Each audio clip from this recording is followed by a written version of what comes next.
and gentlemen, here it is, the most listened to radio show on the planet. Even the other stations are tuned in too. My name's David Kaufman, Outreach Coordinator at the Sebring Terror Trail, and you are listening to the Coaster Challenge podcast. Hi, it's Heather. I'm the co-owner of the 17th Door Haunted House, and you are listening to the Coaster Challenge podcast. Hey, this is Jeff Tucker from Knott's Berry Farm, and you're listening to the Coaster Challenge podcast. Hello, this is David Cantu, the creator of the Haunted Storage Yard here in Burbank, California, celebrating its 9th season, and you're listening to a very special haunt series of the Coaster Challenge podcast. Do you accept the Coaster Challenge? Yes, I accept the Coaster Challenge. Do you accept the Coaster Challenge? Coaster Challenge podcast is here. It's time to face your fears. Get that theme park therapy and lend us both your Coaster Challenge podcast is here. Your fear can disappear. We know that theme park therapy can dry up all your tears. Do you accept the Coaster Challenge? Yes, I accept the Coaster Challenge. Do you accept the Coaster Challenge? We accept because you know we're not average. You're listening to the Coaster Challenge podcast. A journey where people become fearful to fearless, all from riding roller coasters. So please, secure your hats and glasses and keep your hands and arms inside the podcast. It's time to accept the Coaster Challenge with your hosts, Andrew Locke. Hi, everyone. This is Andrew, one of the producers of the Coaster Challenge podcast. Got a very special haunt interview today for our final haunt interview of season 3, our final episode of season 3 for the haunt season. When it comes to haunts, the level of scariness or intensity definitely varies from one haunt to the next. In general, independent haunts have a higher level of intensity as compared to, say, theme park haunts. Here on the Coaster Challenge podcast, we're definitely are big haunt fans. We've interviewed various haunts over the past few years, but today we're taking things to a whole new level, a much more intense one. Today, we're going to be talking with what is considered to be one of the most intense and scary haunts in the United States, if not the entire world. This haunt is so intense that each guest is required to sign a waiver, and better yet, there's even a safe word. Welcome to the podcast, co-owner of 17th Door, Heather Luther. Welcome, Heather. Hi, thank you. Happy to be here. Appreciate it. Yeah, we're happy to have you. And, you know, Heather is... I myself just experienced 17th Door, your haunt, for the first time literally a week ago here in haunt season. I'm very excited to talk to you today. I was very excited to do the haunt based on the recommendations from friends of mine to check out the 17th Door and then experiencing, and I'm even more excited to talk to you as I figured to be the case. So it's going to be great. Cool. Yeah, thank you for taking the time in the middle of your season. You're there in the warehouse where everything happens, all the magic happens. Yeah, of course. Yeah, of course. Happy to take the time. Absolutely. So the way our interviews work is the first half or maybe third of the interview is going to be just talking to you about you as a person, because you are a person separate from the 17th Door, and specifically you and haunts. And the fear journey that can go around that, facing fears, going to haunts and things like that. So we're going to kind of look back in your past and so forth, just for a few minutes, nothing too intense. Sure. And then speaking of intensity, then we're going to kind of ratchet up the intensity and focus the main part of the interview on the 17th Door itself, and got various questions and things to talk about there. Okay. So, but first we'll get started with just you. So to begin with, tell our audience about yourself and your experience working in the haunt industry. Okay. So I've always loved Halloween. It's my favorite holiday. I've always loved going to haunted houses just from a young teen, but really just all of the theme park ones, Knott's Scary Farm, Universal Studios. I had never really ventured past that. Never really thought about it. I was never an over thrill seeker where I needed more. I just enjoyed the experience. I loved getting scared. I love that adrenaline rush. And just Halloween in general. I love the decorations, the scariness, the gross, the blood, all of that. I've always loved it. Nice. So yeah, until we decided to open our own haunted house, I didn't have really much experience with any independent haunts or anything beyond just the typical theme park haunt that was the close to my house, never traveled to see any haunted houses. Of course, now that we've been doing this for so long, it's definitely something I want to do. You just never have the opportunity because we're here running a haunt, Right. But yeah, Right, I've always right. loved Halloween. My birthday's in October, so it's just naturally my holiday. Right. No, that's great. I love it. I figured you're a big horror fan. I mean, I can relate. I've always been a big horror fan. My parents, I was an only child and I was a good kid. I rarely got in trouble. And because of that, my parents were able to trust me. And they were, this is not when I was 5 years old, but say, 8, 9, 10 years old. They were okay with me watching R-rated movies I remember going with friends when I was, maybe 10, 11 or so. I don't know what it was when, I think it was the fourth Freddy Krueger, Nightmare, an Elm Street movie came out, and I remember seeing the Jason movies, the Friday the 13th movies when I was a little kid, and just getting exposed to haunts, to horror movies, I should say, at a very young age. I don't even remember the first time I went through like a haunted attraction or haunted maze, but I was fairly young, a teenager, and I just love this whole genre. It's such an awesome genre. It's probably one of my favorites, along with sci-fi, and I love sci-fi horror. When you combine those two, some fun movies and themes and so forth. But and just being a fan of horror movies and movies in general, and then getting into theme parks when I was a teenager as well, those two colliding, like yourself. I went to a lot of theme park haunts. I've been to pretty much all the major chains here in the U.S., SeaWorld, Busch Gardens, Cedar Fair, of course, Scary Farm being an example of that, Six Flags, Universal, both coasts. I've been in all, basically, all of them, and what I found is that I enjoy them. I still go to them. I went to 17th Door in the middle of going to Not Scary Farm. I went later that night. I'd gone the night before. I went the next night. And I still love going to those, but they're not scary. Right. They're not enough. Just like I have to keep chasing bigger and more intense coasters because, most of them I'm kind of just, I can take a nap on, so to speak. I still enjoy them, but we're all, as enthusiasts, whether it be coaster enthusiasts, like a lot of our audience, or haunt enthusiasts, which some of us are both, like myself, theme park enthusiasts, we're always looking for something more, something better quality, more intense. And so I branched out into independent haunts, and especially with this podcast, we started getting invited to media events. I was getting invited to media events here in Florida, and I never even reached out to the organization. I don't even know how they got hold of me, but it was great. And I started covering independent haunts starting a few years ago and going to them. Okay. Yeah.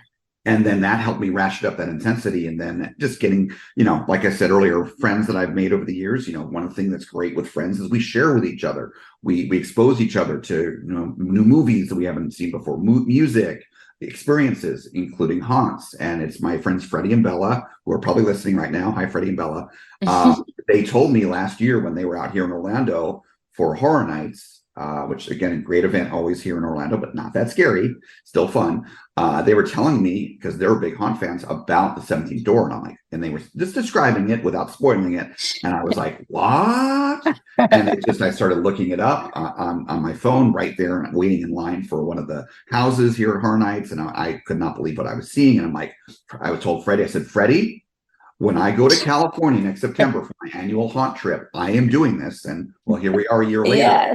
And I did it. I survived. And here we are to talk about it. But anyways, so I can definitely relate to your perspective. And I think for a lot of us, it starts with the theme parks and then it branches out. So I kind of had the same experience even in theme parks too. Loving rides and roller coasters, and then kind of seeking like, oh well, what else is there? Do they get scarier than this one? And so I can see that natural progression of things, in the same way with haunted houses. Absolutely, and one thing I'll mention, to our audience here, I love giving advice. It's kind of the nature of our podcast is to help people. I encourage anyone in our audience who maybe you've only done theme park haunts, whether it be the 17th Door or the host of hundreds of others around this country that are even, in Europe and elsewhere, these independent haunts that exist, check them out. I really encourage you. We've interviewed a number of them here on this podcast, mainly here really US based, but I encourage you to check them out because they're different and they're really fun. They're really amazing. They don't necessarily have, in all cases, the intense and amazing and polished set design that say, Universal's Horror Night, especially in Orlando, or even Scary Farm. they don't necessarily have that, but they have things that those don't. They go to a much different level, like we're going to talk about today with 17th Door. Yeah. And again, when we get into that later, I'd already been prepared about some of the things I was told about 17th Door, but I was still blown away by those things and how good they were and how complex they were. But we'll get to that later. But before we talk about 17th Door, let's just again talk a few more things about yourself. Okay. So obviously you're a haunt fan. You were a haunt fan before you started the 17th Door and started working in the industry. Looking back on, however long it's been since you've gone to haunts, which haunt, or it could be a specific event, it could be a certain year at Scary Farm, or it could be a specific haunted house or attraction. Which one do you think was the one that scared you the most and that kind of helped you break any fear that you had? So the thing that actually sticks out in my mind was after we had decided to open a haunted house, and we knew it was going to be an extreme haunt. And we can talk about why we knew that later, but we decided to actually go to a few independent haunts around our area that year, the year before we opened. And so it was in one of those, and it was Sinister Point near us. I don't even remember what city they were in that year, but it was so different from what we had experienced going to the theme park haunts that I had been to, and just different elements and different things that they do to the guests. So it was a simple thing. We had gotten split up, so put individually into these dark hallways, and I was alone. That was the first time I had experienced being alone, right, in a haunted house. Usually you have someone to grab onto in front of you, behind you, whatever. So just being alone in the pitch black, I definitely panicked. I remember just feeling like I was certain someone was in there with me, a monster or whatever, when I don't think they were. I didn't really ever verify it or know because I couldn't see anything. But that moment of just going through that hallway alone, just feeling walls, it was terrifying for me. Wow. And it was so weird because it was great. And, afterwards you come out and you get to talk about that feeling, and having that feeling for the very first time was awesome, because it's like, oh, I've never felt that before. I was really scared, but scared in a way, nothing bad is going to happen to you, but legitimately terrified. Right. So that was the one moment in that haunt that I was like, oh man, this is freaking scary. That's being alone. Yeah. And who knew? And I know, because running this haunt, people are afraid of being separated from their group, of being in a chamber by themselves, of being alone. And that is a pretty solid common fear for anyone who's coming to this for the first time or coming to an independent haunt for the first time. I don't know if that's utilized a lot in independent haunts, but it was terrifying for me at the time. It was really very scary. That totally makes sense. That really makes sense. And I can definitely relate to that. Again, I do go to theme park haunts a lot. I'm blessed with living 5 minutes, literally 5 minutes from, I could literally walk there, from one of the best theme park resorts in the world, which is Universal Orlando. And there again, Halloween Horror Nights, we want to go down an MST3K kind of discussion. I can talk about how much worse one Hollywood is, because it is so striking that the same company technically makes both those haunts happen, because it's they're so opposite ends of the spectrum. Wow. It's embarrassing for Hollywood. I did Hollywood's again this year, but Orlando's is fantastic and so different, thankfully. But one of the things that event has is the conga lines. And it's really the victim of its own success. In order, because of how many people they have come to that event and trying to, have maximum capacity, because all these people are trying to get in. In fact, I just heard today they sold out of frequent fear passes. And here, for disclosure, we're recording this interview at the end of September. Halfway through haunt season, not even at this point.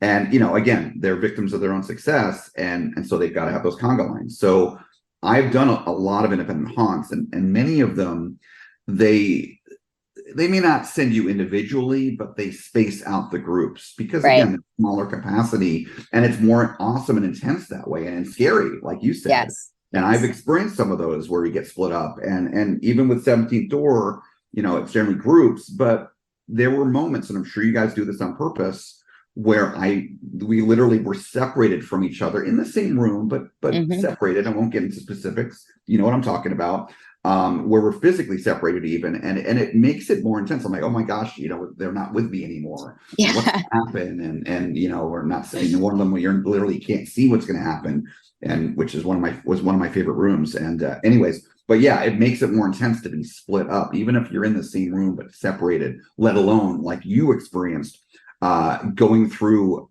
on your own, going through a whole maze, going through these dark hallways, pitch black. Yeah, that's totally makes sense. Yeah, your security blanket's gone. You've just been, taken away from the one thing that's keeping you safe, your friend or whatever, Right. Absolutely. So that intense experience, that was called Sinister. What was it called? Point. Sinister Point. Okay, yeah. I've never heard of that one. Okay, there's so many. Do they still exist, by the way, or? I think they do other things, but I'm not sure. I don't think they've been running a haunt for a few years. Gotcha. I mean, that was out in the LA area, I'm assuming? Or? Yeah, Orange County. Yeah, there's so many haunts out there. Yeah.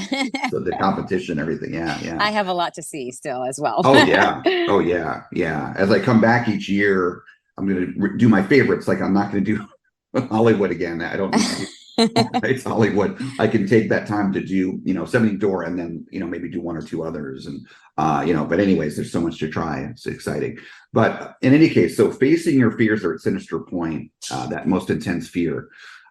How did that impact you, conquering your fear and how you felt afterwards? Like, talk about that.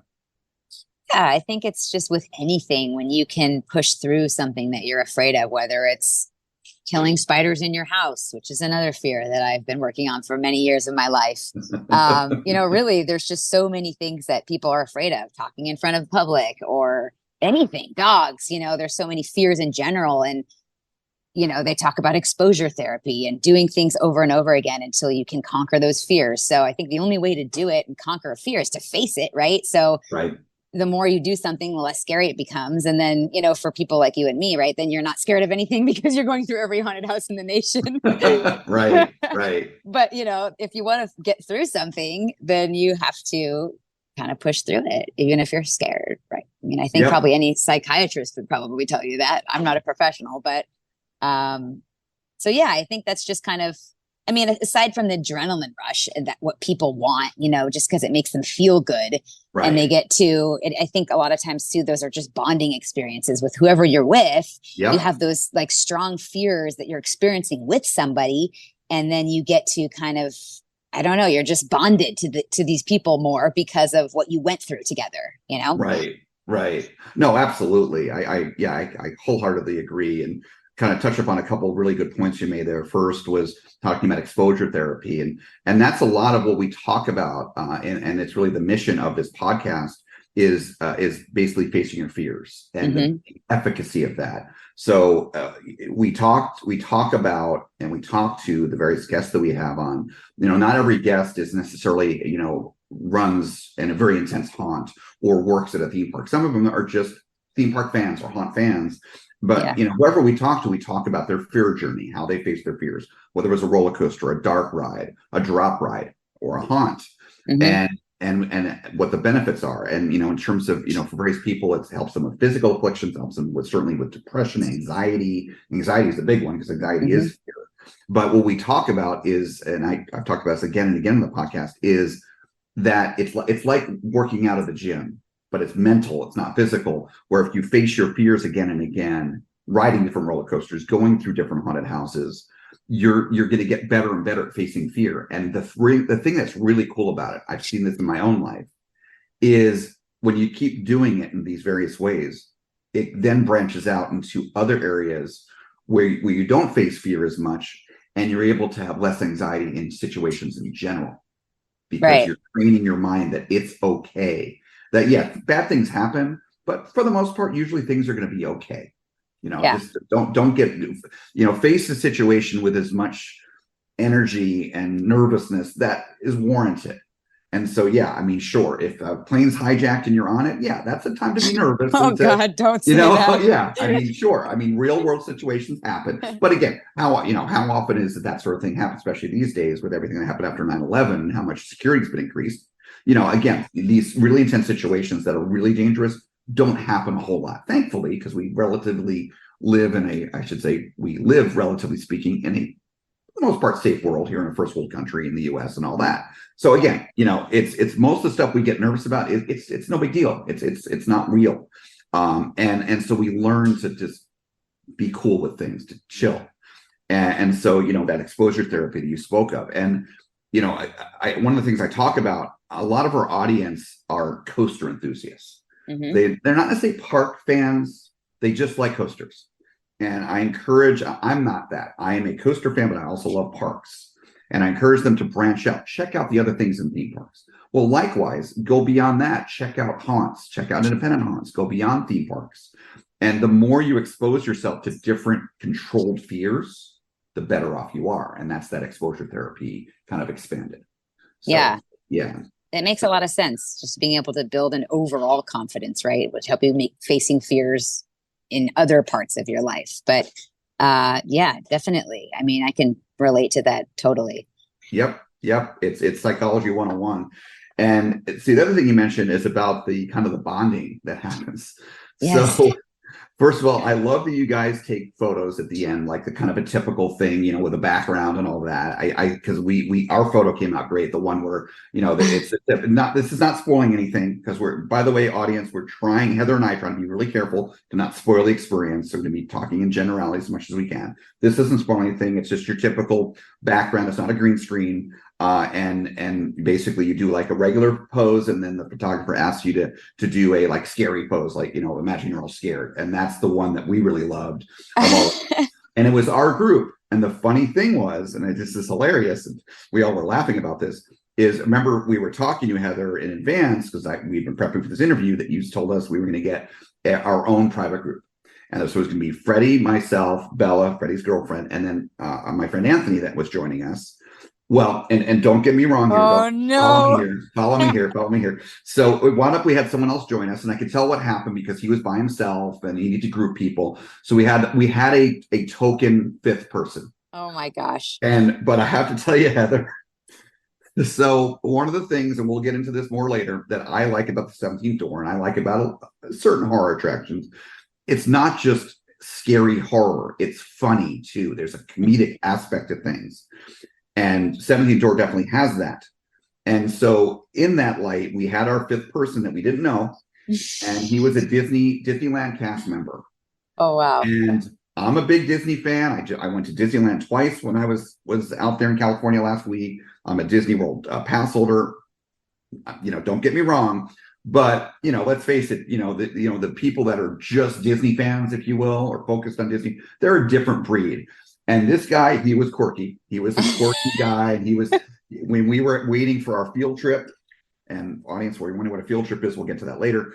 We were waiting for our field trips in the benches. He was asking these crazy questions. And I was thinking to myself, oh my gosh, this guy is just asking for him to get that attention that he doesn't want to get, I'll say that much. And it was we were just laughing so much. And he was a nice guy, and we were talking to him during that, when we was going through everything, and we kind of bonded with him to some degree. We didn't like share numbers or anything, but it was just kind of fun having this outsider with our group that's, again, kind of quirky Disney cast member. It was like something out of like a SNL skit, like he was a stereotype, How funny. Well, I apologize for throwing a random in your group. I didn't realize that had happened. No need to apologize. It was great. It is funny with the bonding thing, because we see it all the time when you have, small groups of two show up, and we put them together where there's a 3 and a 2 or whatever it may be. Our maximum group size is 8, but you end up usually, unless you're coming with 7 or 8 people that being grouped with, one to a few others.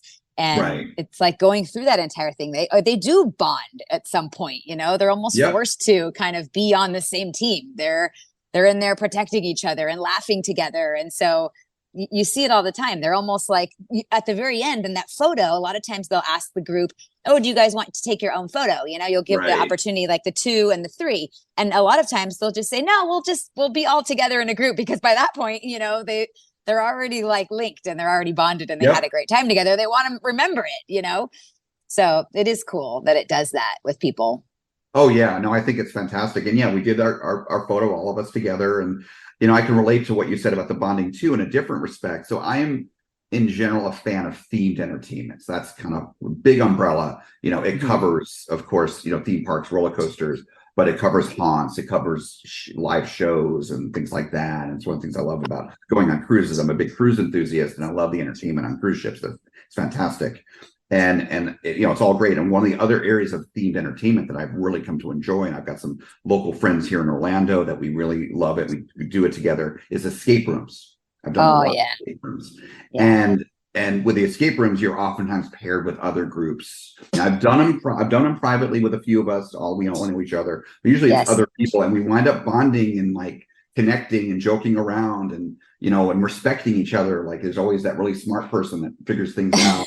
Wow, they're awesome. And so it's all these social dynamics that don't come into play everyday life, but come into play in these unique circumstances. And I definitely saw that with your haunt. So it was great. Agreed. Yeah. There's, speaking of just social experiments, it's like we kind of use that base as a way to create certain rooms. Like, how will the group react with each other when you put them in this situation, Right. So it's a social experiment in itself a lot of times. Right. Absolutely. So if you take a step back from the impact that's the scariest haunt you ever did had on you, Sinister Point, how have haunts, and this could be both from going through haunts as a guest, but also running a haunt, how have haunts had a significant positive impact on you overall?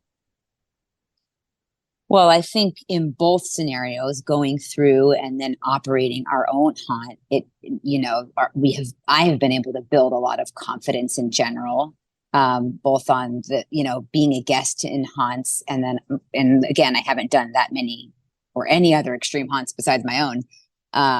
But just running the haunt, there's so much involved and so many layers and so many aspects that people don't get to really know about or see.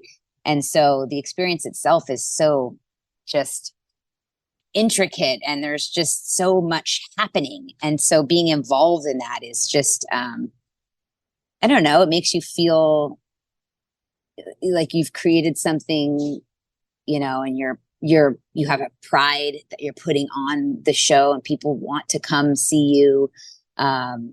You have all these actors and people working for the same goal, being here in this giant theatrical performance, all trying to scare general public. We're all teamed up together, but I think there's nothing but positivity that has come from all of it, really. I mean, sure, there's negative stuff, but that comes with anything that you do or experience in life. But yeah, I mean, having that 17th door as a business has been extremely positive as impacting on my life. I couldn't really imagine not being here and not having done this for the last 9 years. It's like, oh, before this, I was working in mortgage. I don't have, who wants to talk about that? Right. No, you definitely have. I mean, and I'm sure, there's all kinds of headaches and bad days. With what you guys do with the 17th door, I can imagine, because of how complex it is, there's all kinds of things that come up. And, so it's not like it's just, it's all sunshine and rainbows. But, clearly you have a more interesting job than like an accountant or, working in a bank. And that's pretty cool. So, yeah, you get a lot of questions from your peers and other parents at school, and they just want to know more about it. And it really is an exciting job to talk about. And I feel lucky that I'm able to do that and have that in my life. And we just have so many stories, and whether they're good or bad or hard times that you got through on, with permitting through the city or, upset customers or whatever it may be. It's like the harder something is, usually the more you're getting out of it. So we've experienced that a lot in the last, and that, whether it's fear or just something difficult that you're doing, usually it's beneficial for you as a person, as far as growth as a person goes. Oh yeah, for sure. A lot of positivity there, for sure. So, well, with all that said, we're already been starting to talk about a little bit, but let's go ahead and dive in to what you do in the haunt industry, the contribution that you make, you and your husband and your company. And let's talk about the 17th door. So to start with, let's kind of start at the beginning. So tell us about the 17th door, its history, how and when it originated.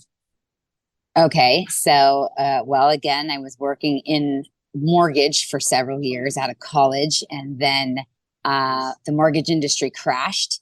And so I was laid off with the rest of them. And then I worked for my father and just in another office job doing some local marketing and human resources type stuff. I had started having kids at that time, but I was kind of in a spot in my career that was just felt kind of dull. It wasn't something that I wanted to be doing for the rest of my life. But then there's my husband. So my husband, Robbie, and we've been married for, I don't know, like 18 years or something. I'd have to do the math. We've been together a while, but he is much different than I am as far as like his personality, and he's extreme entrepreneur, is always coming up with new businesses, started from a very young age with his own business.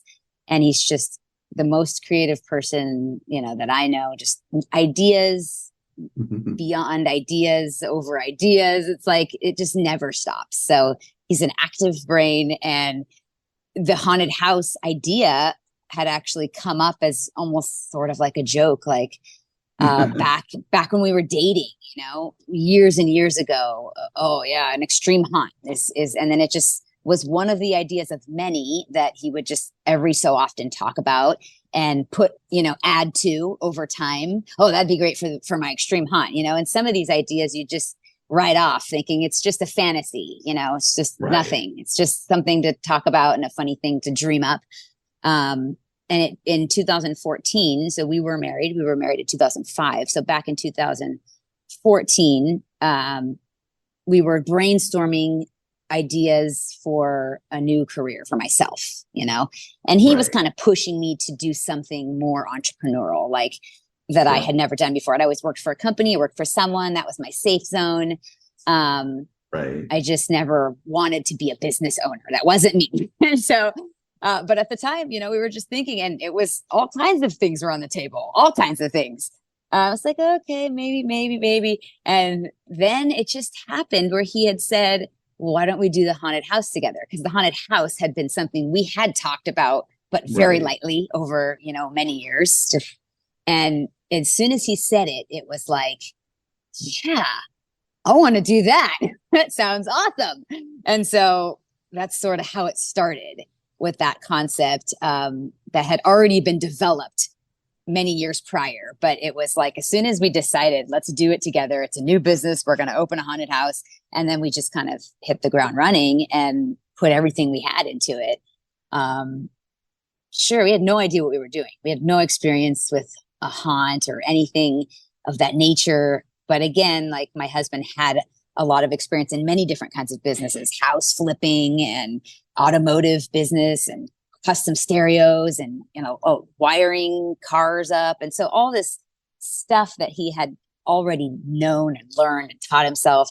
And what's interesting is he was able to take all of the experience from all of his other jobs and businesses over the years and kind of put it all into the creation of the haunted house. It really took all of it. It's like knowing so many things about, the real estate and how to lease a space and how to build and construct walls and wood and how to wire up and program. And there's just so much involved in the haunted house itself. But he was able to use it all. And so we had just decided back in 2014, let's go for it. And so that's when the decision was made. And that's when we opened in 2015. So the next year, I had no idea. So it was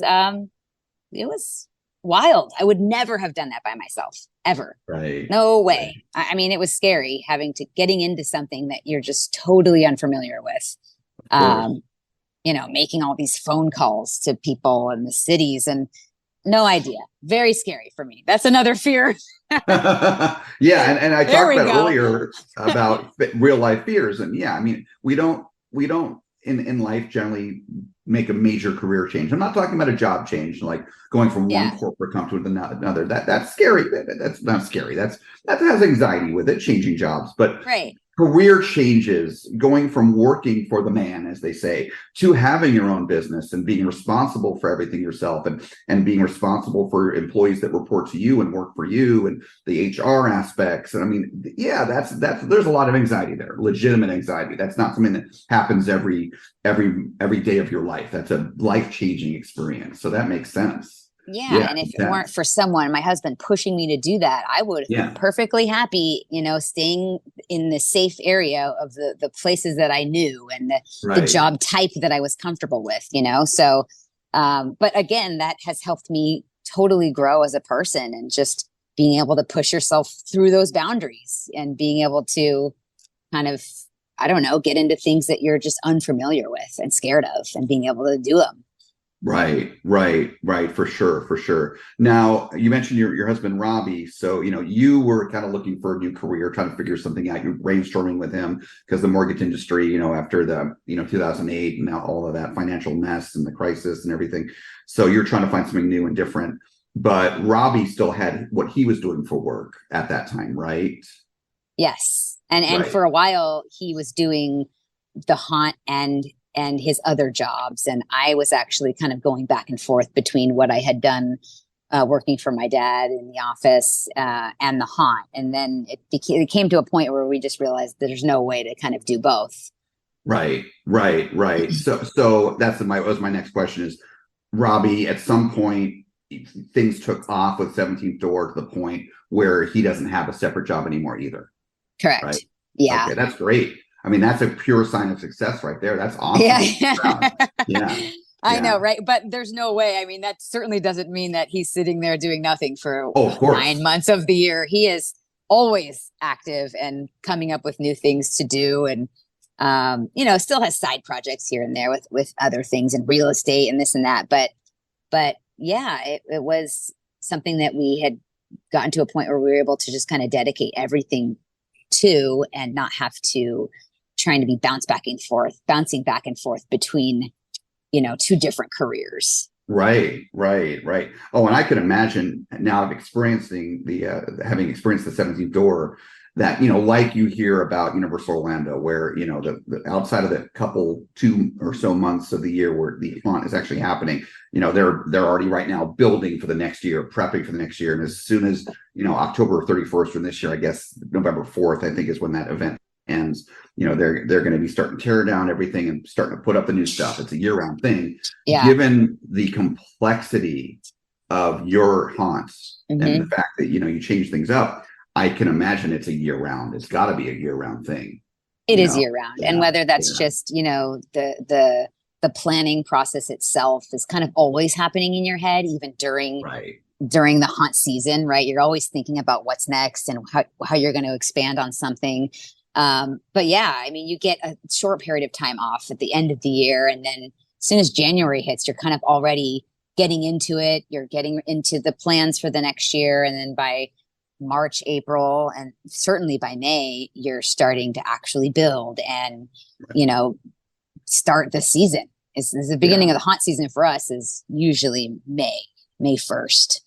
Right. So yeah, it is a year-round thing. And, we have, we can talk about this now or later, but we have plans being in this new location for some future endeavors and some year-round experiences that we're kind of exploring and planning and looking into. So that'll really just kind of take away haunt season and make it a year-round thing for us. So you mentioned something. I remember, it was so great, especially with how busy you were and everything. We were there opening night for this year, the four of us, and then the token Disney, the fifth guy. And remember, we got to meet you there before we experienced everything, and I could tell how excited you were, and obviously you had a lot of things going on. And I think you were telling us that you were something to that effect, that you were looking at doing other things year round. So yeah, I mean, no time like the present. Why don't you go ahead and share what you'd like to share about that? Yeah. So in our move to Buena Park, we were able to acquire a bigger space, which is great. You have more flexibility with more space. And then we are going to be expanding starting next year into an adjacent space that's basically the same size as the one we have now. So it's almost double the amount of space as what we're currently in, which was already bigger than what we were in the last 6 years. But we plan to do a year-round escape room, like a horror themed escape room, but over the top and different and intense, you can expect. And then we have opportunities for some interactive horror theaters that we might kind of do. We have an open space that we can use for just events throughout the year for different things. Everything will be kind of 17th door horror world related. So it'll all be kind of tied together. It's all in the same location, but we're very excited about what we have going for us as far as opportunity over the next, 15 years and growth and our plans for our future. So we're very stoked about being here and being able to kind of expand, which we've never really been able to do up until this point. Yeah. That's exciting. So now when you said expanding beyond, so logistically speaking, the existing 17th door attraction, the one that operates September, October, that is going to remain in the new space where it is, but then you're taking over more space adjacent for the other. Correct.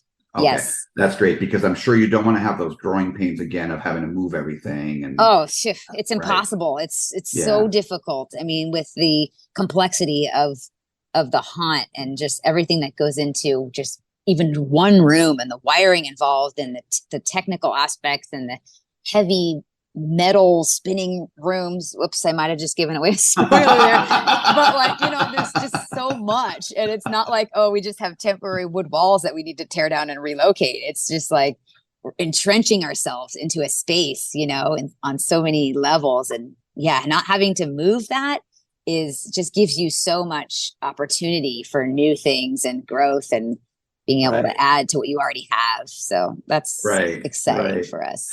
So with what you just said there, I think that was actually a good teaser for people that have not experienced something, knowing what you're alluding to, that people don't know. Okay, well, basically, audience, no surprise here. She's been talking about all this wiring complexity.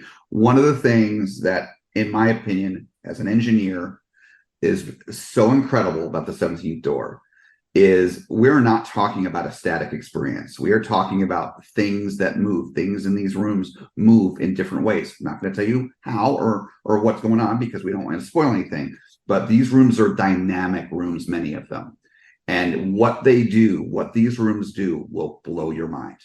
Especially knowing that this is not at a theme park that's been, but this attraction was built 20 years ago and it's some, $1 billion budget like what Disney and Universal built. This is, considering this is an independent haunt at a lower budget than, say, a theme park, it's amazing what Heather and Robbie and the rest of the team do. And you will experience things that you won't experience at theme park haunts or any other independent haunts, the complexity. And a lot of it is the engineering. And I'm not trying to make it seem less scary, but when you couple in what it is and the horror theme and the scare actors and everything else, it all works together in amazing ways. And that room that you were alluding to, Heather, was my favorite room. Cool. And Freddie, knowing me as an engineer, he knew that was going to be my favorite room. But one of the things that made that room so awesome, and again, audience, I'm speaking in very general terms to not spoil. One of the things that made that room so awesome is how well the actors in there worked with the room and guided you through that room and what goes on in it. And they were great. Those guys, I don't know if they've been doing it for more than a year now, probably, because they were perfect at what they did in that room. So that room takes 4 actors dedicated for it for the entire night. And it does take a lot of training because there's some safety issues involved with people being in the room. But I mean, they are a strong team. And some of I think a couple of them that were working that night you were there were newer, but we had already trained them. So, I mean, it's cool to be able to do, and that's sort of Robbie's goal, is to kind of be able to create an experience that will be most definitely a new experience for most everybody who comes through, right? That's always the goal. It's like, what can we do that's different? How can we make this something that someone hasn't experienced before? And I do like the word that you use, dynamic, because I would describe that a lot of the rooms as being very dynamic. And especially on the engineering level. I would have loved to show you the backside of that room. Dang it. I wish we had the opportunity where I could have shown you what it looked like on the outside while it's going. Would I be able to, like, when I come out next year? Yeah, obviously. Oh, totally. Yeah, I would love to show you behind you would not the like scenes. be willing to show. You would be No. Yeah, awesome. especially for someone who would have an appreciation for the way it operates, and the machinery involved. Yeah. So that's like something we enjoy showing people awesome. when we have the opportunity. But really. So in the second year, we brought on our business partners, Adam and Sarah, who had worked with my husband years ago in one of his early businesses, but they're also co-owners. So it's the four of us, and they've been part owners of the 17th door since 2016. And really between Robbie and Adam together, it's like, honestly, whatever Robbie dreams up between the two of them, they somehow manage to build it and make it work. And sometimes that involves a crap load of troubleshooting, and they construct something that takes so long, and they put it together and it just doesn't work the way they thought it would, and they have to start over or rebuild it or reconstruct it. But that room was one of them. It's like, oh, you're going to do what? Robbie would say, here's what I have planned for this year. And there were so many years when I just was instantly doubtful. Like, what? You can't do that. Well, what if this, and what if this happens, and how are you going to do this? And he's just like, how are you questioning me? What are you talking about? We're going to make it happen. And so between the two of them, and Adam, who owns a metal fabrication company, that's his other job. And so everything in this building, they build in house. It's like they weld it, they put it together, they cut all the metal. Everything is done between the two of them. It's pretty amazing to see. Okay, so you've got the metal fabrication company, with CNC and a machine shop, sounds like, and all that kind of stuff. Oh yeah. So do Adam or Robbie, do they have an engineering type background as far as designing these things, or? No, but I mean, Robbie would describe himself as a street engineer. Yeah, I have to tell you, I have an uncle who he never got a college degree, but he's retired now. He was designing engines for Boeing airplanes and Airbus airplanes, and he was amazing at it. He was self-taught and brilliant. College is not always the only way to get into these advanced areas. Right. So, yeah. The two of them, they honestly, they're all both pretty much self-taught, but the stuff that they build and create and make is it is mind blowing. It's like, people have started to accept the fact that, we're going to have these types of things here at the 17th door. And if we don't, we're in trouble, because that's what they're coming for. But yeah, it's pretty cool to know that, they're just them two alone are the ones that have designed it and then built it and made it happen. That's amazing. That's really amazing. So I can also imagine, all the growing pains, moving from that other location, and it was in Fullerton, right? Yes. So it wasn't like, a block away. It was a major, move that if what I experienced this year is, you guys rushing to get all that done and get moved and everything.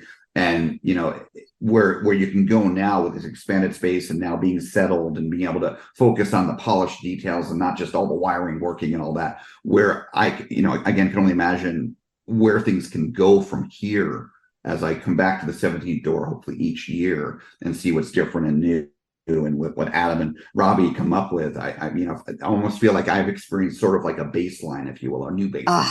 Totally. And I so appreciate you saying that and recognizing it, because, it's hard to move what we had from one location to another in such a short period of time. You can only do so much, you have limits. And so it's so exciting to be in a new space that has all this opportunity. But on the flip side, this year is a difficult year for us, because we're essentially starting from scratch in a way, and now that and so not everybody is going to recognize that. They're going to come here and, cut you for not doing something perfectly, or not having, something over the top, whatever they had in their minds, or taking away a room that we had last year and we don't have this year. But yeah, it's like, we just got our feet settled here. And like you said, now that we get settled, we get to build and create and add over the next, however many years that we'll be here. There's a lot you can do once you have the time. Right. It's really Now, time. Another follow-up question about the location. I'm curious. Is it purely coincidental that your new location is so close to Knott's, where, in my opinion, they have the best theme park haunt ever, even better than Universal's Orlando's haunt? Is it coincidence, or is it strategic to kind of capture the audience, to kind of No, I mean, yeah. so part of us almost feels bad for, it's like, oh, we're kind of coming onto your land, right? We're moving into a space that's already so close to where they were. And no, we had no intention of positioning ourselves close to a theme park haunt. It is coincidental. And it's like, oh, especially when you're looking for a space to put this type of haunt of this size in, you're limited into the size of the space and what's available. We actually had our eye on this space when we moved to Fullerton. We couldn't acquire it at that time, back in 2017. But no, it's just, the Buena Park was a great city to move to. It's already got a lot of entertainment here, right? And so there's a lot going on, and that's a great place to move into for that reason. But it's really just about the space, the size, and what the actual building itself can provide to us and offer. Right. Well, I can tell you, at least from my maybe somewhat unique perspective, that I appreciated where you guys moved to. And I think there's a halo effect, a synergy there, because what happened was we went on opening night, Friday night, and we had, as a lot of people do, the Scary Farm passes, the season passes. And we had gone on Thursday night, opening night for Scary Farm the night before. And we're like, okay, Friday night, we're going to do, and that's why I went up, emailing you to switch around our times. We wound up doing the first time slot, 7 p.m. there. That way we could do that first and then just go over to Scary Farm right next door. And it's really nice to be able to kind of not have to, drive an hour to you guys, and then 2 hours to Knott's or some crazy thing like that. We can easily do both in one night. And I'm sure you're going to have other people that are going to have similar kind of perspectives. Yeah, I guess I never really thought about that as even being an option, but there are a lot of enthusiasts who will go to multiple places in one night. And it's like, you're right next door, so you might as well share the customers, Yeah, there's a synergy there for sure. Last thing I want to touch upon that you mentioned kind of in this kind of discussion we've been having here, mini discussion about the expansion and what else you guys are going to do. I cannot encourage you more than I'm going to try to here to do that escape room, because like I said, I've done many escape rooms, different themes, IP based, original story based. My favorite escape room that I've ever done, I can imagine, is along the lines of what you guys would do, because it was the one haunt one that I've done, the one horror one. And granted, you guys create your own IP, but this one was an IP based one. Oh my gosh, it was so amazing. I just did it about a month ago. I was out in Vegas, and I did actually there's two of them. There's It Chapter 1, It Chapter 2, licensed through Warner Brothers and everything, as I talked to them about it. And these guys, this company that does it, oh my gosh, the theming, the scare actors, the intensity, the music, the sound, everything was perfect. It was so perfect. But it was scary. You had Pennywise chasing after us. Trying not to spoil that experience too much here, but it was wild. And I can imagine that what you guys would do with, again, putting your own unique flair on it, because you guys are really creative, obviously very creative. I can only imagine how awesome that would be to have a horror themed escape room by the minds behind the 17th Door. Totally. Absolutely. Yeah. And to be honest, I'm not even privy to the ideas that are spinning around in Robbie's head, but I just know that it's going to be crazy and that it will be different, mostly. I think it will be different. And I know he said something about, no locks. No, what did he say? Something, I don't know. He puts his own spin on things, but I think it'll be very challenge based. Also very intense and scary, but it should be. I'm very excited for it. I love escape rooms too. I'm not like an escape room pro. We've done several, but not probably not nearly as many as you've done. But they are fun, and especially the scary ones. It's like they're so fun, and I just can't wait to be able to break into that industry. I think it'll be great. For sure. And again, we're both big haunt fans here. I'm going back to Vegas a couple more times this year. My next trip is at the end of October, and I already have booked that same company, so I know it's going to be stellar, or expect it to be at least. They have a Saw escape room. Okay, yeah. And so I'm excited to do that. I already got that booked. And actually, Oh, cool. later tonight, I'm probably going to see Saw 10. Saw X is coming out Oh, tonight. And jealous. so I'm I'm looking gonna forward see to seeing that. that. I'm gonna see that in So, November. yeah. Oh, yeah. Because you understandably, I know you got a lot going on. But likewise, I definitely hope to experience your escape room whenever it comes up, whatever next Totally. year. Yes. Yeah, I'm excited. Awesome. So that's great. So coming back to the 17th door itself, the existing experience. So Yes. we've already kind of been talking about all these crazy mechanical contraptions and without getting into details. But besides that, what else would you say sets the 17th door apart from other haunts? Well, yeah, I mean, the extreme parts of it are that, the actors can touch you. And then we have the extreme effects like electrical shocking and, suffocation to some levels, live bugs. And there's just, water. There's so many elements and things that we like to incorporate in the show. But, it can be extreme for many people. But we also have the safe word and we have mercy pendant. So, we really started that a few years ago because you get so many people who are too scared or they want to come with their group of friends, but they're hesitant and they don't want to push themselves that far. But it's a way to allow, someone to come through with that extra layer of safety. So you get to kind of come to an extreme experience, but have an out, have that safe word and be able to, and then hopefully they come back the next year and they're challenging themselves to not say the safe word. And you hear that a lot, like, oh, we came through and we didn't say mercy. We didn't say mercy. And they're almost proud of themselves for not using that tool that they have. Right. But that's designed in a way where it's like, we want it to be intense. We want it to be over the top, but we also want it to be fun. And we also want it to be something that the general public will want to come to. But as far as being different, different haunt goes, I think just the mechanics of the way that people move through the haunt is much different than, a theme park where you're walking through kind of with groups, even though sometimes they do separate you. So there's gaps.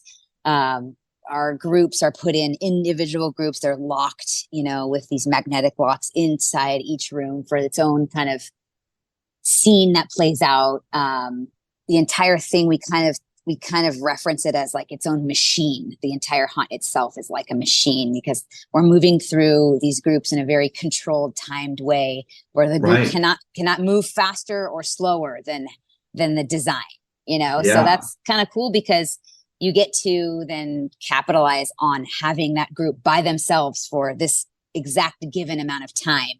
And then you can push them to the next room and release them from that room and push them into the next room. No group is ever going to run into the group in front of them or behind them. So yeah, there's a lot of opportunity with running the haunt in that way, but it works very well for us. You're able to control flow and you're able to make it an intense environment, but in a very controlled, safe way. So you don't have anyone panicking and running around. Well, every once in a while you do, but not, for the most part, you've got a group locked in a space. So, but yeah, that's been that way. We've had that kind of way designed since the very beginning. And that's how we sort of came into the haunt as that type of. So that's how it's different aside from the whole extreme aspect. Right. Yeah, there's a few ways it's different. And that's a really good point. It's another really impressive thing for me being an engineer. The technology of it is not just the contraptions and all that exist in many of the rooms, but how the flow control and how, you've got a simple system that it's very clear to each group when they can proceed to the next door. And, basically this isn't spoiling anything really. The 17th door, audience, it's called that because there are 17 rooms that you go through. This is not an escape room. It's not puzzles and things like that. It's a haunt experience, very intense haunt experience. But your group will go into one room and experience something there and then move on to the next. But you're not going to encounter the other groups that are there. And it's very much isolated, which makes it part of why it makes it more intense. And it's brilliant how you guys do that and maintain that flow. And it's partly it's the technology, the engineering behind it, but also it's your team, your scare actors that you have there in all those different rooms and how they keep people moving through and how they stay in theme. And they're scary, but they're funny as Yeah. appropriate. Some of them are just Yeah. scary, Yes. but some of them have the funny, it's great that you have a great team there. Fantastic team. There. I will let them know. This acting job is hard. It's not typical for the actors, where they may have worked another haunt before. They're stationed in a certain zone and they're just really assigned to be able to, pop out when appropriate and scare people in kind of a pop out manner. We don't have a lot of pop out scaring, maybe a couple points of it, but it is very heavy it's very heavy acting overall. We always say it's kind of a cross between like a theatrical performance, like theater, and then the haunted house itself, right? You're kind of combining the two. So that's different and cool, but it's hard. It's hard for the actors. They have to be good. They have to be able to kind of perform to a very intimate group for a given amount of time. And they have to be able to do that all night long for every single group, Right. It's taxing. It's a hard job, but we do have a really talented group. Yeah, and I have friends that are scare actors in your more conventional theme park haunts, like at SeaWorld, for example, here in Orlando with their Halloween, or certainly Halloween Horror Nights here in Orlando. Nothing against what those guys do, the pop outs and the booths and all that. But what your actors do there is at a whole other level, and it's so amazing. And they do such a great job of it. And I thought it was kind of fun too. Not just because of the podcast. If I wasn't interviewing you today or ever, I still would have done what I did, because I like helping promote amazing experiences and positivity. And so I made that post. It was, I think, even just resharing, I think, what Bella posted after experiencing the 17th door and helping to promote you guys, because you guys are awesome. And in the comment, one of those posts, the driver from our field trip, we'll talk more about the field trip a little bit. He had posted, he said, I love driving you guys, and he and I had a couple interactions, and I commented back to him something in theme to the story of the field trip without giving really much of anything away. And it was kind of fun to kind of banter with him a little bit on social media. That's awesome. You guys have just awesome people. So, and that's another thing that makes 17th Door amazing. Now, you mentioned the Mercy. So you added Mercy a few years ago, you said? It must have been a few years ago. We've been doing it for many years. It started maybe it was toward the beginning. I don't remember. It's like we started, it could have been our first or second year, but it's like we got halfway through the season and we're like, we need to allow people to buy a few bucks extra for a Mercy pendant, right? We have the safe word itself, which we've always had, but the pendant itself is like that little tiny glow necklace that you wear if you want to avoid certain things like electric shocks and bugs, for instance. So that's what that is for. Because some people are just like, no way, I'm not going if this is going to happen, Okay. So you've always had a safe word. Yes. Okay, that makes more sense, because I was going to ask you what was it like before the safe word? Okay, you've always had a safe word, but the pendant, it's like a Nobu necklace, basically. Similar, exactly. Yeah. It only prevents you from getting shocked and coming into contact with bugs. That's it. And we say so there's still physical interaction, though. Definitely, yes. Okay, which is appropriate, because if you really started stripping away too much, it's like, why bother? Right. Yeah. And you're signing a waiver, and there's a lot that happens, to you as a guest. But I think that it gives enough people the courage to come when maybe they would not have before. Right. Now, I think this is I wanted to make it clear to our audience, because I'm sure a lot of people that are listening right now have never heard of the 17th Door. And that's nothing about you guys. It's just you guys are a little more on the extreme side. You're not some theme park haunt that's been around like Knott's for 50 years and so forth. So we're hopefully trying to expose more people to your experience, so you can get some new victims, new fans, yes, thank you. So I want to make it clear, and I'm sure Heather, you working in the industry and being such a big fan, know of what I'm about to bring up, and I'm bringing this up to really draw a contrast. So there is a very infamous, used to be in San Diego, now it's in the Midwest, haunt experience called McCamey Manor. Yes. And I had heard about it years ago. And again, some of our audience, maybe you've heard of it. You can look it up. There's a lot of YouTube videos about it. The 17th Door is not McCamey Manor. McCamey Manor is very extreme. There, of course, are waivers. They actually have to do background checks now. But why have to do that? Because people were going to police, and that's how they ran out of San Diego. There were too many complaints. McCamey Manor is where actually you are physically hurt, you can bleed. I mean, all this crazy intense experiences. What I want to make clear, and Heather, please add on whatever you'd like to add on here, that, and what I love about the 17th door is, as I talked about earlier, I've been seeking out these more intense experiences. And 17th door is the most intense haunt I've ever experienced in my life. Absolutely. There's no question, in various ways. But it's still fun. Like there are physical interactions. Again, there are shocks involved. We'll leave it at that, potentially. There's other, there's things that you're going to feel, but there's no breaking of skin. There's no bleeding. There's no, you're not going to feel anything beyond 30 seconds or so, maybe a minute. There's no lasting effects. It's not dangerous. It's fun. There's laughing. It's that sort of constraints that kind of are what the 17th door is. So it's not too much into the point where it's BDSM or some crazy, sadistic, kind of thing like that. It's just fun, intense fun. I mean, totally. Would you like to add anything onto that, Heather? Yeah, sure. Yes. People ask all the time, are you like McCamey Manor? And I'm familiar with what they do or what they did. I don't know if they're even still operating. I know people who have been through it.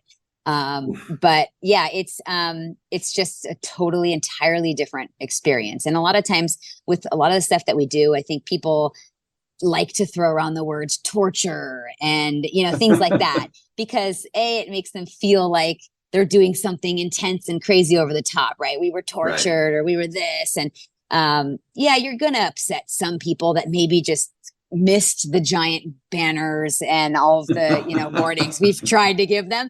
But for the most part, no, we're never, the goal is never to intentionally hurt anybody. And the actors are trained to only, the touching is they're guiding, they're helping people up. They might startle someone from the shoulder behind them. But just having the element of being able to be up close and personal in someone's space is scary enough for most people. But yeah, I don't necessarily like using the word torture because that's definitely not what we're out to do. And the experience is meant to be, kind of assault all of the senses that you have, but definitely not in a way where you're going to be harmed. Right. Physically. Right.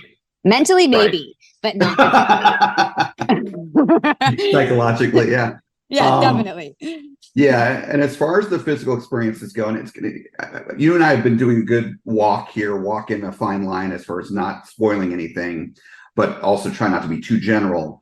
So there are a couple parts of the experience. I think there's one in 17th door itself, in the 17 rooms in particular, and there's one that's part of the field trip, which we'll talk more about what that is later again, that are where other guests are actually doing the physical thing to you, and it's done in a way, especially the one inside the 17th door. That was because Freddie knew what was coming. He knew that room.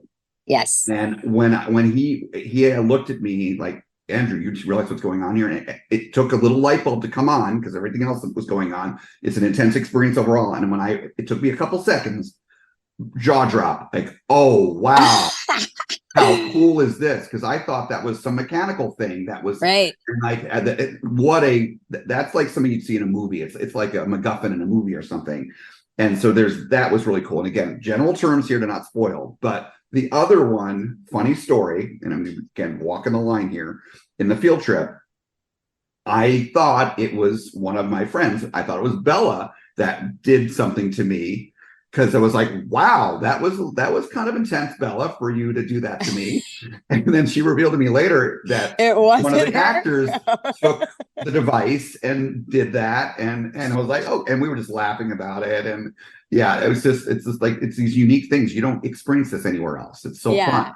Yes. Well, that first room that you're talking about, yes, my husband was so proud of himself. He's always wanted to do that. And he's just the whole concept of it, where a guest is like interacting with another guest or doing something, causing the fear for another group or another guest, is just like so cool. And it really does impress a lot of people, the way it's set up, and as a guest going through, then not knowing, and like you had that kind of jaw-dropping moment, like, no way, right. we're here now, and so it is cool. It's funny because early on we would tour people through the haunt, and I would show them that particular room. And, I remember someone saying, oh, I don't think I could do that to somebody else, but it's like not once did you ever get anyone who wouldn't participate because they had already been through the one side as a guest. And so then when they get to the other part, then they get to kind of be on the other side of things. And it's just having experienced it already, you kind of just, I don't know, you're already in the moment. You almost feel it's your duty to kind of step up and be involved and interact, Right. And absolutely. I think it works best, and kind of by the nature, it kind of has to work this way, that you're on the receiving end first. So you know what to expect, you know what you're going to do. You have the opportunity to do to others, and you're like, oh, okay, this is cool. I do have to ask though, and hopefully you're not going to spoil anything with this. I just thought of this again, my engineering mind. Chicken and the egg situation. The very first group of the night.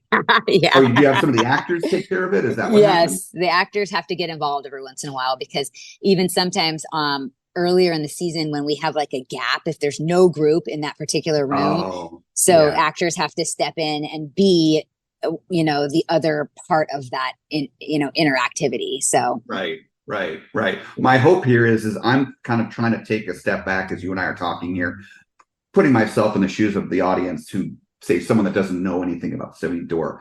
And if I was listening to this right now, because we're talking these general terms, I would become so fascinated. Like, what are they talking about? What is this going on? What is it about? And we're not doing this on purpose, audience. We're doing this because we don't want to spoil anything. We're not trying to be deviant, but I think in a way we're sort of creating hype not purposely. But anyway, it's a wild experience. So so moving on from there. So you mentioned earlier at the beginning that you knew when you were going to create this experience or thinking about it that it would be extreme, and you would share why later. So why is that? It's because early on, so I don't even remember how the ideas themselves started with my husband, Robbie, but the idea that he started building upon was an extreme haunted house.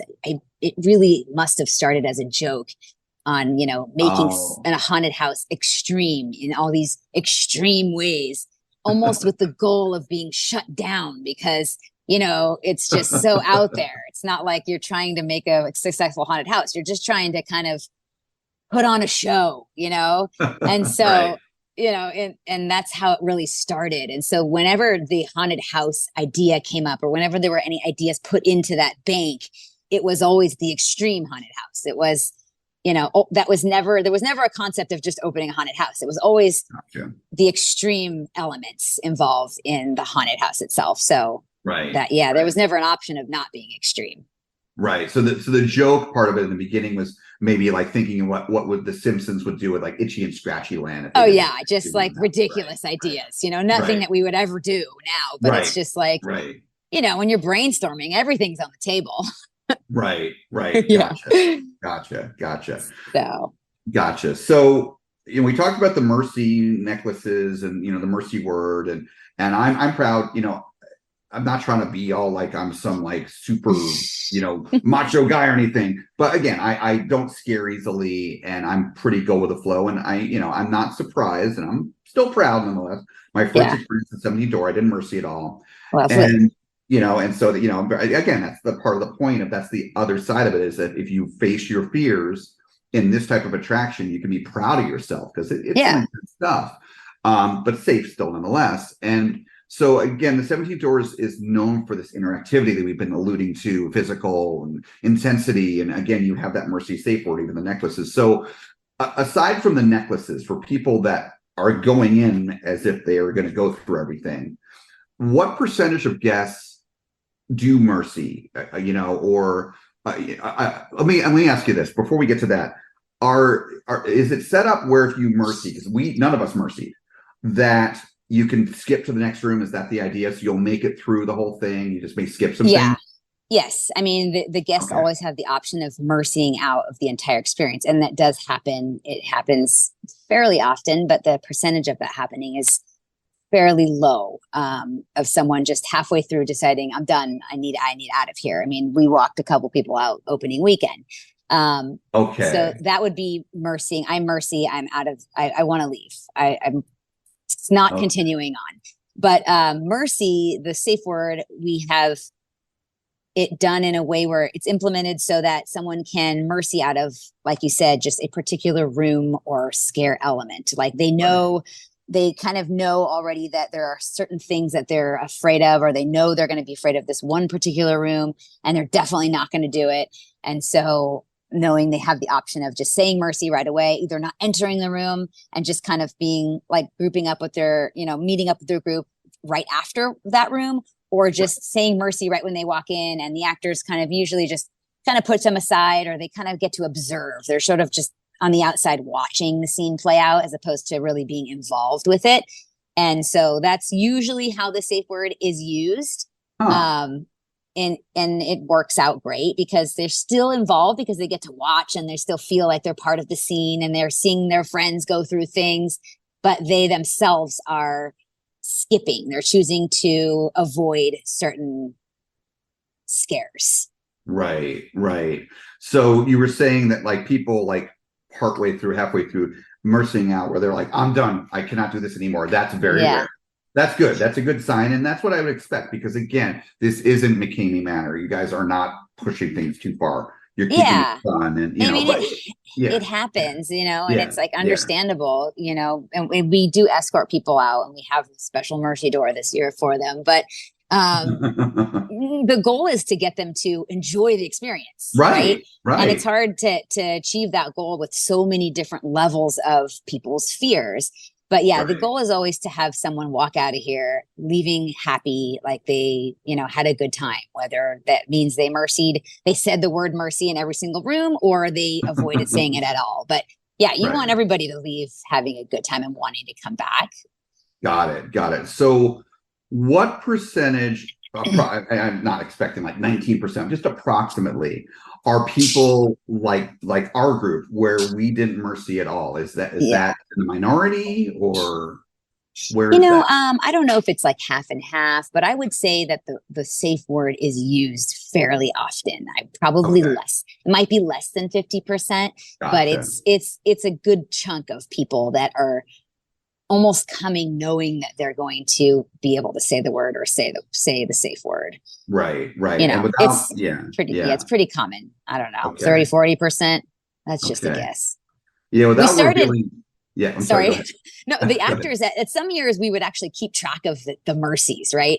So the actors themselves would almost count the number of mercies they get in a certain room. And some rooms are always going to cause people to say mercy more often than other rooms, no doubt, right? But we used to kind of keep track just as a fun way, fun for the actors and fun for us to kind of track how many mercies, were said, how many mercies we got in a night.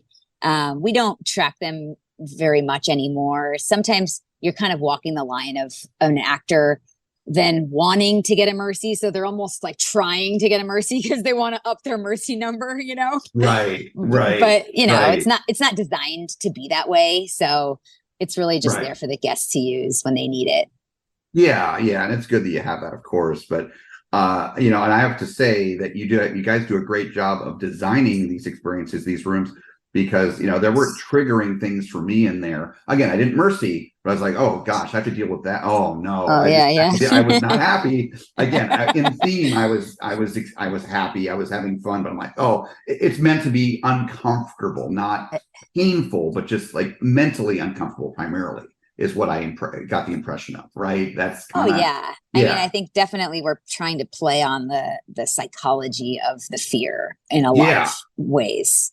Oh yeah, I felt on edge this entire time, more or less, with some humor interjected here and there, which is good to have that that kind of comedic break, if you will. It's important. Dramatic movies do it, and plays do it, and so forth. But I felt overall on edge, which was great because I don't feel on edge in a typical haunt. So it was great to feel that and to get that adrenaline and the endorphins going, because I don't usually get that in a lot of haunts anymore. That's awesome. I mean, that's our goal. I mean, we hope a lot of people, I think, end up, and the experience is so long. You guys did the field trip, so it was even longer, but just the main haunt attraction is 35 minutes from the time you walk into the time you walk out. And so when you're on edge for that amount of time and you're just kind of adrenaline is at that high for that length of time, you come out almost in a way slightly exhausted, right? You just almost need a break. You need to wind down a bit and, just desensitize and just kind of talk about your experience. But it does take a little while to kind of come down off of that because you're up there for so long. Yeah. So you know how we desensitized, by the way. We went to Not Scary Farm. No, we were funny. Literally talking about it. Not Scary Farm, in my opinion, is the scariest of all the theme park haunts. And yet, coming down from 17th door, going in there, it's like, it was because it's different level, Yeah, and to reset ourselves. When we first came into Not Scary Farm, it was almost like a joke, and we came back down, and it became more thematic and more immersive, and like the awesome experience that Not Scary Farm is. But initially, it was very jarring, and for a good reason. Right. So, it's funny, I know, because my oldest son is just turned 16, and he's been exposed and around our haunted house for so many years, since we opened, right? And I took him to Knott's Scary Farm a few years ago, just he and I. Let's go to Knott's, it'll be fun, And we had a great time, and I enjoy it very much. We're planning on going again this year, but for him, who has been exposed to only this place, like this is the only haunt he's ever known, this is where they grew up. They've never even been to another haunt. So, we go over there and it's, he's walking too fast through the mazes. And I'm like, you need to slow down. Like look at everything. And, not one time is he like show any, a bit of fear, not once, he's just like, oh, cool, whatever, so it's just the way it's been for him. So interesting to see that. Yeah, one thing I have to say along those lines, my friend Anthony, hopefully he's listening, that we brought along, Freddie and Bella, he had never met him before. And I was telling them what he's like in haunts, because I've done haunts with Anthony. And Anthony's one of these people, he gets scared in haunts really easily. Theme park haunts, whatever, but he embraces it. He leans into it. He's the kind of person that he gets so affected by, he can fall, in the middle of rock. Oh, yeah, I love it. And I was telling him about 17th door, and he was planning on going to Knott's Scary Farm already with us during the same time period. And he said, yeah, I'll do it. And I will tell you, Heather, he was having major anxiety that day. The day of. Oh, yeah. Because I was with him a lot that day. But he was a trooper. He went in, and even that one where it's not a mercy, it's the volunteer one. Yeah. The one where it's gonna be obvious where he went after he left. Right. That one. Okay. He was the one of our group that volunteered for that. Really? Yeah. See? And by the way, he's a flight attendant. That's right. You did mention that. With our and he did it. And I told him, I'm so proud of you going through this whole experience and everything, because he's scared. So he's like, and he was a changed person after the 17th door, like how he looks at haunts now, and how like he feels like he's graduated, and that's so cool. Yeah, it's really cool. It is super cool. And for a lot of people too, it's the buildup, right? It's that anxiety prior to getting your foot in the first door. That's what's the scariest part, I don't know, for me, like I hate the electrical shocks, but it's like, if you're shocked from behind, you don't know it's coming, it gets you, but it's such a split second, right? But when, for us, when we're testing rooms, it's horrifying because I know exactly what's going to happen. And I have to know I'm going to test it for 2 weeks prior. And it's like, I'm losing sleep, and you're sitting there waiting. And it's just, it's the anticipation of the experience itself is worse than anything else. Right. Yeah. Like you said, it's the psychological you're going for. Yeah, that's for anything. The roller coasters, anything. It's waiting in line before going on. That's the scariest part. Yep. Yeah. You guys do a great job with that. And I say, as someone who's become an instant mega fan of 17th door after experiencing it just one time, I thank you guys for all the hard work you put in, but also what you just described, which is a good point. You're getting anxious about, because you know what's coming. and like, oh gosh, we got to test this for 2 weeks because you have to do it to make it right. I appreciate you guys going through all that. I know thank you. Thanks. yeah, absolutely. So we've been talking and alluding to the field trip. So we're kind of going out of order here. It's the field trip you experience first if you opt into it. But let's talk about the field trip. I'll relate my experiences with it. But first, why don't you start? Talk about when you added the field trip experience, what it is, and how it pluses up the 17th door. We added it in 2021. That was the first year. We've had like virtual reality experiences that you could add on. It's considered an add-on experience. The field trip sort of came from an idea of taking someone away. It would be so cool. And again, this was just Robbie's idea, taking someone away in a van and bringing them somewhere else. It's just like, how can you do that? And so that's sort of, that's pretty much what the field trip is. It's a VIP upgrade, but really what it is, it's an entire separate haunted house that we're operating simultaneously in another location. It's an outdoor event. It's totally different from what we do at our main location inside the building. But yeah, we just wanted to create something extra, but sort of in this wild kind of wacky, different way that involved other things that we couldn't do in the building and in the setup that we have with the locked doors and everything. Like in the field trip, you have that element of hiding, sneaking, and then running. So that's like one of the big things over there. It's just this whole sequence of horror kind of events that happen that you can't do here at the 17th door. So it's cool to be able to add that on. And the feedback we get from the field trip experience is really great. I think people totally love it. And it just, it doubles your intense level is just twice as long as it would have been, here. But it's definitely been an awesome, thing for us to offer to be able to do as well. It's hard to run because it's really like operationally we're running two separate events, and right. So it's challenging, but totally worth doing because it's just something so different and it's a great add-on that we're able to include. Right. No, and I can say we all loved it. So Freddie and Bella, Anthony, he was like me, new to everything at the 17th door. Freddie and Bella had done the main 17th door experience before, but never had done the field trip. And so it was new for all of us. And we were all blown away by it. And what a way to start the whole experience. And I think the field trip does flow well into what you then experience on a more, I guess, intimate level in certain ways in the 17th door itself. And, together, those two, they're basically almost 2 hours total. It's intense and it's wild. And, for me, like you said, the running, the sneaking, the technology that goes into it. I was like, we're doing that. That's happening right now. What the heck is going? There's so many different things on so many different levels. And again, some of the most intense experiences were part of the field trip as well. And it just it's like a wine pairing with food. It pairs so well with the 17th door. Funny thing that I'll relate, because I'm not afraid to make fun of myself and all that. So you probably have heard this from the scare actors there because they were going off on this the whole experience. You probably know I'm getting at. So I have like really high arches, my feet. And so what I've discovered over the years is if I'm wearing like closed-toed shoes or like sneakers or anything, my feet are just killing, especially after doing like theme parks or walking, standing all day. Like for my personal work, I work in technical sales.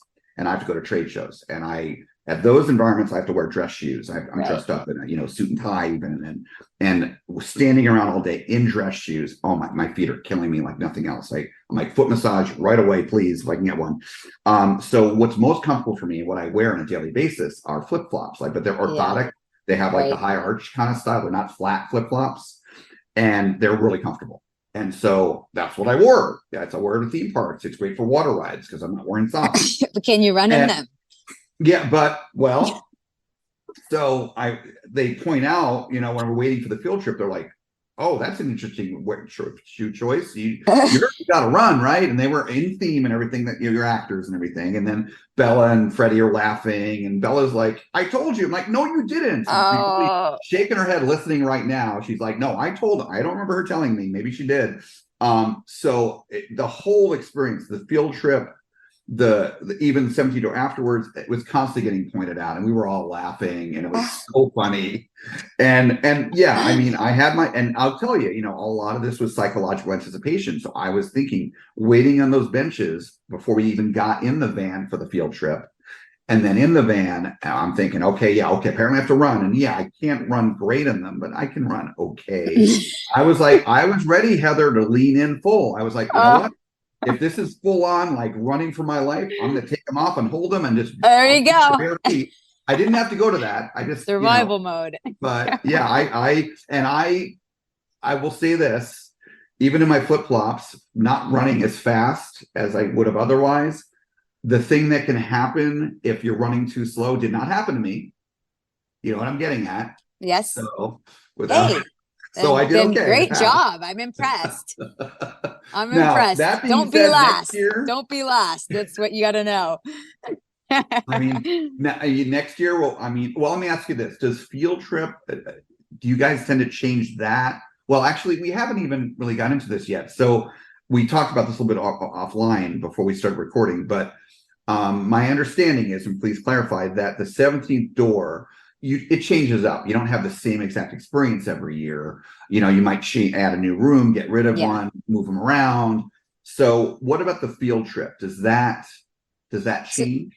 So the field trip is pretty new, and because we have such limited tickets for that experience, with it being, being taken away in our passenger van, they're so limited, and it's such a VIP experience that we haven't changed it a ton. We did change it a little bit this year, but we haven't had to change it a ton because really most of the time the people who are doing it haven't done it before. It's like, oh, we didn't get to do it last year, we're doing it now this year. You get some people, you get some people who come again and do it again, and it's always fun for them, but we haven't had to make many changes to the field trip yet. Whether we do or not next year, I don't know. Whether we even have it again next year, I don't know. It's a hard operation to run, as I mentioned, and we have so many other things going on. I don't know that we'll be able to keep that running as its own, add-on experience forever. It might be something that we just ditch altogether, but no, it hasn't had to change very much because it's so exclusive and so VIP with such limited tickets that, you're getting mostly new people coming through every time. Right. That makes sense. I think I would definitely do the field trip again. Especially if, and this gets back to that bonding and that kind of thing. Not only am I glad that we can share this, here on the podcast, or what I did on social media to help expose people and bring people out to your event, but also on a personal level, I plan on bringing other friends back.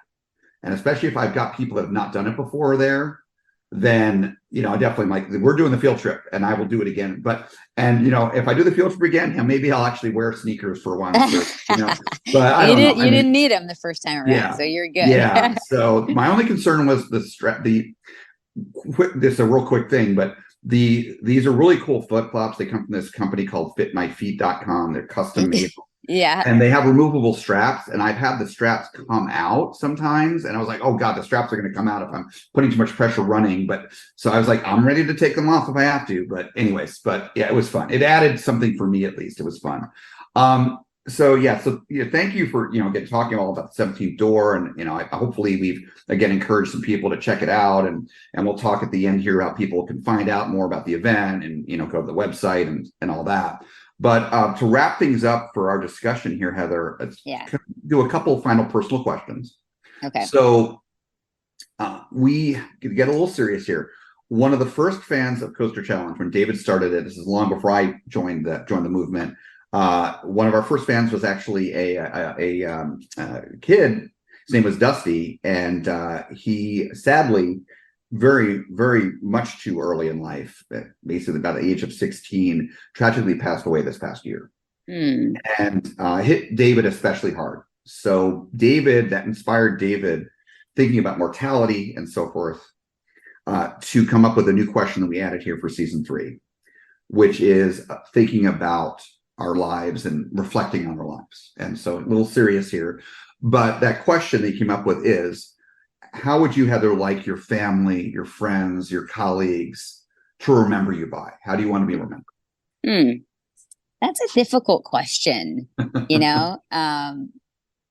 But shoot, I mean, I would just say it's always great to be remembered as a good person, someone who took on challenges in life, right? Which is great for the theme of your show.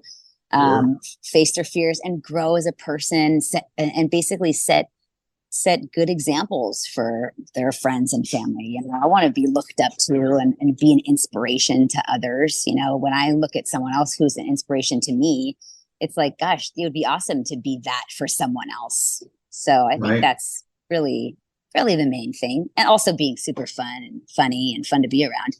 Yeah, you certainly seem like you are. And, you know, I got to say, from your story you've shared with me about your life and, you know, talking about how you took a leap of faith and jumped industries, you know, going from, you know, working, you know, in the mortgage industry, banking industry, and then creating your own business with your husband and your partners and creating this amazing experience that so many people now enjoy. And, you know, I've become a huge fan of myself.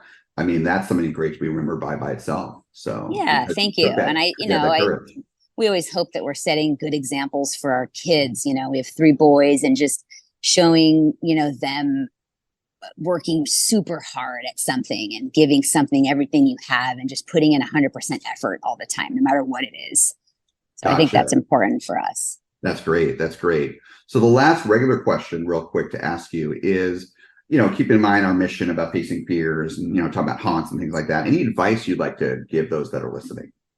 Pearl of wisdom. Yeah. Just do it. How about that? Just do it. Stop thinking about it and just do it. I mean, you will be in 99% of cases, you will be glad that you did. You will be glad that you pushed through something that you were afraid of and that you overcame, you know? So that would be my advice, is at some point, just take that leap of faith. Yeah. Amen. Amen. That's great. That's great. So the last thing here to do is, you know, we've been talking about this great experience you guys have, 17th Door and the field trip. So just share your social media, website, just lead people to where they can find out more about the 17th Door and experience it for themselves. All right, cool. So it's the 17th Door. And as far as our social media channels go, everything is at the 17th Door, and it's the 17th Door. Our website is www.the17thdoor.com. And I know we never talked about this, and I will literally just throw it in as a final side note, but we made a reality TV show about the 17th Door, which was released last October. And it's really cool for anyone who's too afraid to come or too far away to come, but to be able to see the process of the design, the creation, the operation of the entire experience. You can watch that. It's called Spook Show 17. That's streaming now on Tubi, Roku, Amazon, YouTube, iTunes. So pretty much anywhere, but it's 14 episodes. We've got season 1 out there, and it's going to tell you literally everything you need to know about the 17th Door in a fun way, you know? So people are really enjoying the show, and I hope that everybody gets to see it. Yeah, no, thank you. And I did not watch it before doing the 17th. That's right. Yeah, you didn't want exactly. So hopefully you get a chance to watch it. I think you'll really enjoy it. Yeah, now that I've gone through the experience, I definitely am planning on watching it. So thanks for the reminder on that again. And again, Heather, you know, in the height of haunt season here, thank you for taking the time in your busy schedule to talk to us. And it's been great chatting with you today. Thank you. Yeah, you're welcome. It was so great to meet you in person and meet your group. And I thank you so much for coming out to see us. And we look forward to seeing you guys in future years. Definitely. Thank you. Awesome. You're welcome.